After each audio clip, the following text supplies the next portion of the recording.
329 deaths and almost 10,000 injuries following the COVID vaccine thus far, according to CDC data. Are you ready for some real talk? Hammer and Hank's COVID-19 vaccination, a double-edged sword. This article is from the Vaccine Reaction posted on January 31st, 2021. God bless his soul. When Baseball Hall of Famer Hank Aaron was given a COVID-19 vaccination at Morehouse School of Medicine in Atlanta, Georgia on January 5th, it came across as an event meant to encourage other people, particularly African Americans, to get vaccinated. Shortly after Moderna's experiment on mRNA's 1273 vaccine, Aaron told the Associated Press, "Getting vaccinated makes me feel wonderful. I don't have any qualms about it, I feel quite proud of myself for doing it, something like this. It's just a small thing that can help zillions of people."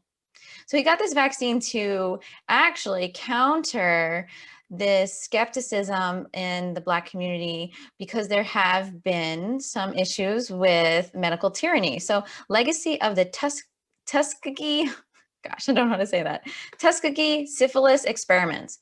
Many within the African American community are reportedly wary of the COVID-19 vaccine as a result of a history of abuse against people of color by the United States, notably the Tuskegee syphilis experiments. As part of the experiments conducted between 1930 and the 70s, doctors from the U.S. Public Health Service injected hundreds of African American men with syphilis and left them untreated without their informed consent. 128 of them died directly from syphilis or from associated complications. So what Hank Aaron did is he actually got this vaccine to actually be a symbol to represent that it's okay to get this vaccine. It's not medical tyranny. The double-edged sword, though, is that after getting the COVID-19 vaccine, Hank Aaron died. Having someone as famous and respected as Hank Aaron, known around the world to be the first to break Babe Ruth's home run record to get vaccinated for COVID-19 was no doubt seen as an opportunity to inspire African Americans to get over their inherent mistrust of government-sponsored experimentation. The problem is that Hank Aaron died on January 5th, just 17 days after he got the COVID-19 vaccine. "My fear is people will act emotionally and not get vaccinated," said Walter Einstein, MD, professor of medicine. How is that acting emotionally? I think that's completely rational and reasonable to say that somebody died shortly after getting vaccinated. We should question this. "My fear is that people misinterpret this and say, see, the vaccine is dangerous. Why?" This is what the CDC is saying. Okay. I think it's totally reasonable to actually put those two together. I mean, it's kind of simple. Is it cause and effect? Is it correlation? We kind of learn very young to question the logic of the sequence of events. So that's article number 1. Let's look at article number 2. Miami obstetrician develops bleeding disorder, dies after getting COVID-19 vaccine. Published January 11th, 2021. It's the gentleman on the right. He was a family man. God bless his soul as well. Gregory Michael, MD, an obstetrician in private practice on Mount Sinai Medical Center in Miami Beach, received a first dose of the Pfizer-BioNTech experimental mRNA COVID vaccine on December 18th, and he died 16 days later of cerebral hemorrhage, otherwise known as stroke. Within 3 days of the shot, he developed symptoms of severe autoimmune bleeding disorder, idiopathic thrombocytopenic purpura, often referred to as an immune thrombocytopenia. So basically, this guy was like internally bleeding after having 3 days after he got the vaccine. Is there a correlation there? Do people just like randomly internally bleed who have no prior illnesses? Probably not. According to his wife, the 56-year-old obstetrician physician was healthy when he received the COVID-19 shot and began exhibiting symptoms of bleeding under the skin within 72 hours. He was hospitalized in the intensive care unit, but none of the treatments were able to stop the internal bleeding. Gosh, this is actually a very sad story. According to Miami Herald, as of January 2021, Pfizer officially said Dr. Michael died of a highly unusual clinical case of severe thrombocytopenia, a condition that decreases the body's ability to clot blood and stop internal bleeding. We are actively investigating this case, but we don't believe at this time there is any direct connection to the vaccine. I really hate when they do that, when they're just like right off the bat say, no, there's no connection. But like logically, there could be a connection. So this gentleman unfortunately passed away after receiving the vaccine. And he also was a medical doctor. So he was getting it because he believed in the medicine of it and the power of it. And it's unfortunate that he has lost his life as a result of getting the shot, possibly. Is there a connection? I'll let you decide. Next article.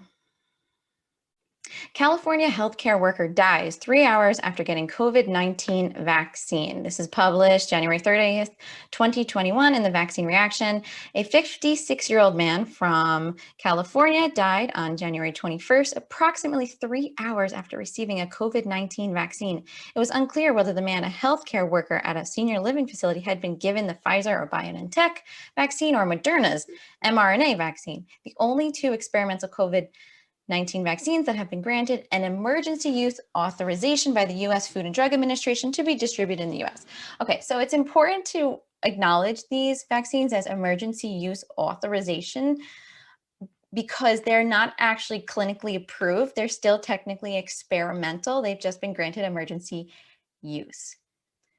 So this is what was described in a Facebook post about the gentleman's situation. 20 minutes later, he realized his leg felt tingly and he was having shortness of breath. He was wheeled out in an ambulance. 1 hour later, he was on ICU on a ventilator. 3 hours later, he passed away. So send our blessings out to this fella as well. 4 persons die days after COVID-19 vaccination in Portugal, Switzerland, and Norway. Article posted January 11, 2021. So we have a 41-year-old man died in Trofa, Portugal, 2 days after receiving the first dose of the experimental mRNA vaccine.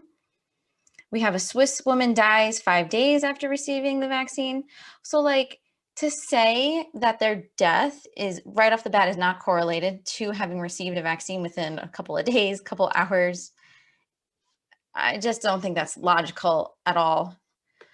So this woman was a 90-year-old woman who died in Switzerland less than a week after being vaccinated. So, she's 90 years old. Maybe she was going to die that week anyway, and she just happened to have gotten the vaccine. It's possible, but is that what happened? 2 elderly persons die in Norway 2 days after getting the Pfizer COVID-19 vaccine. So one of the issues here is that actually the testing of the vaccine was not done on like elderly people, but they're prioritizing giving it to elderly people. So that's just pointing that out so you're aware of that. You're listening to Real Talk with Stephanie Scavelli. Be sure to like this video, subscribe to this channel, and leave a comment below. Children's Health Defense published an article on January 29, 2021 entitled 329 Deaths plus 9,516 Other Injuries Reported Following COVID Vaccine. Latest date CDC data shows.